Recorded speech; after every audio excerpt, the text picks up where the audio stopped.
It is a great pleasure and honor to present this year's commencement speaker, Ms. J. Clarke of the class of 1984.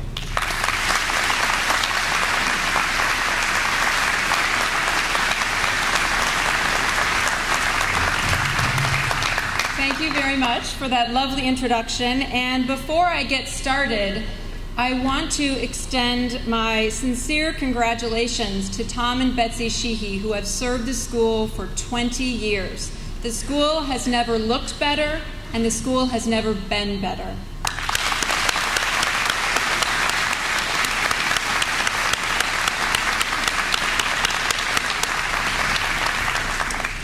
As you can imagine, I'm extremely honored to be here today.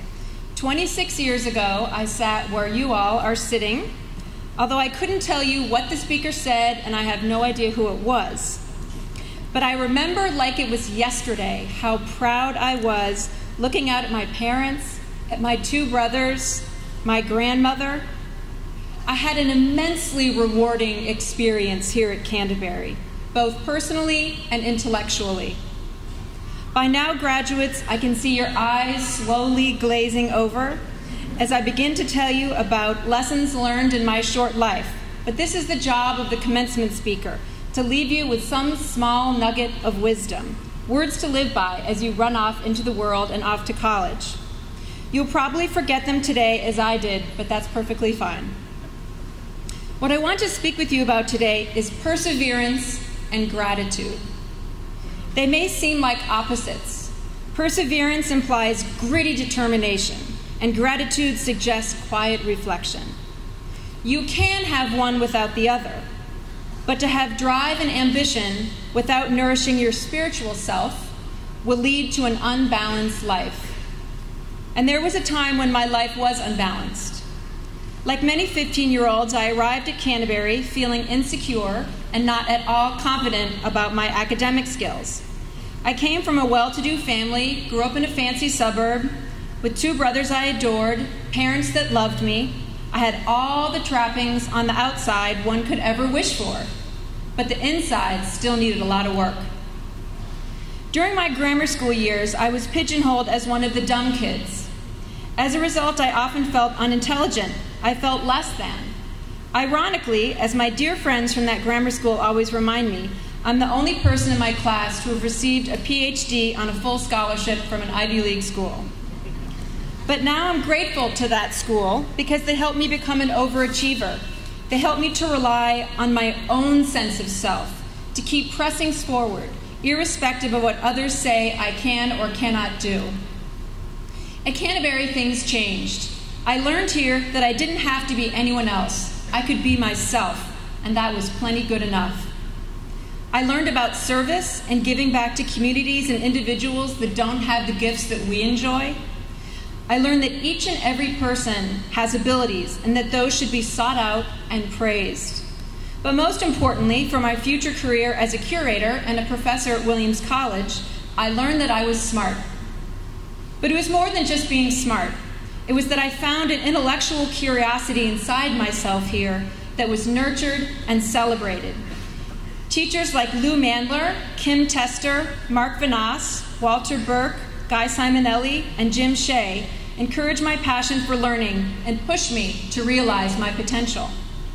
I grew up in a town where few women had professional lives, and I was extremely fortunate to have models at Canterbury of strong-willed but benevolent working women.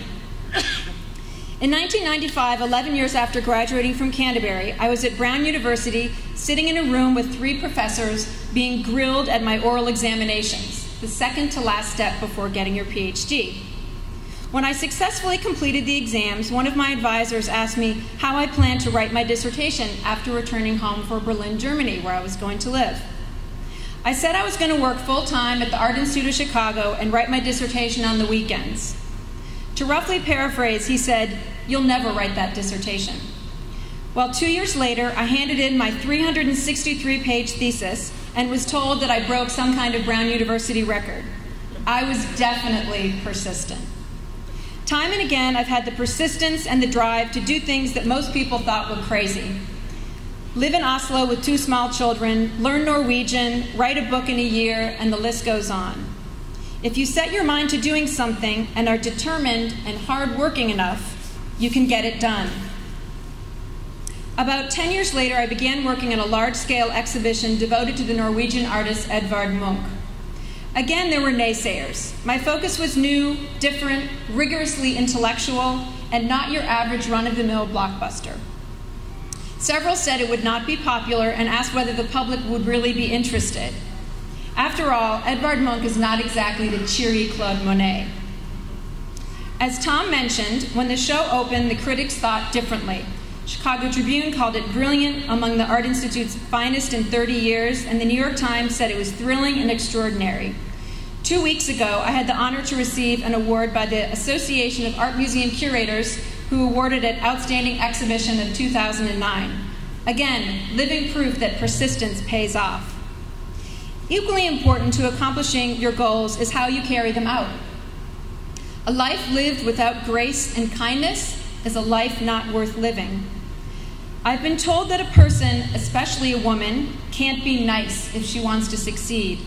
I've been told that it's not professional to talk about my children at work. I've been told you won't be taken seriously if people find out that you come from money. I choose not to listen to those people. I choose to be true to myself. Throughout your lives, you'll see mean people succeed and vicious people do whatever it takes to get where they want to go. I've never wanted to go there. Life is far more enjoyable being led with integrity, being good to a friend in need, volunteering your time for a cause you believe in, making a phone call to wish somebody well. Yes, success takes hard work, but it never precludes being a generous person. Life is scary. Sometimes our goals seem impossible. But we have to face our fears, tackle them head on, and overcome them. One of my favorite quotes is from Eleanor Roosevelt, and I quote, "You gain strength, courage, and confidence by every situation in which you stop to look fear in the face. You must do the thing you think you cannot do." And courage sometimes means facing parts of yourself you want to change. Life has its ups and downs, and there have been times when I was not at peace with myself. I was successful on the outside, but unfulfilled on the inside. I had drive, and as I learned here, intelligence, but I didn't have serenity. So that's when I learned to practice gratitude. I wake up every day, and before I get out of bed, I name 3 things for which I'm grateful for. Now it's easy. Amazing husband, 2 beautiful children, lovely house. But many years ago, when things seemed dark, it was tougher.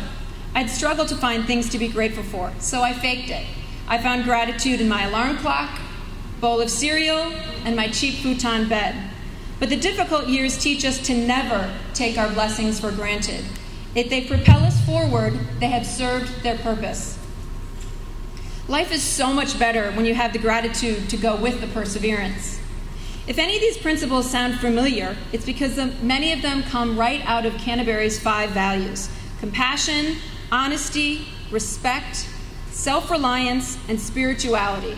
Those are words to live by. So today I'm grateful for these 3 things. My parents, who gave me the gift of an excellent education. I'm grateful to my teachers who are still here and those that have passed on for helping me see that I'm smart. And I'm especially grateful to you, the graduates, for this opportunity to reflect on what the school meant to me. I encourage you all to practice gratitude today. To your teachers, your parents, your classmates, your siblings, your grandparents, and to Canterbury. Congratulations to the class of 2010 on a tremendous achievement.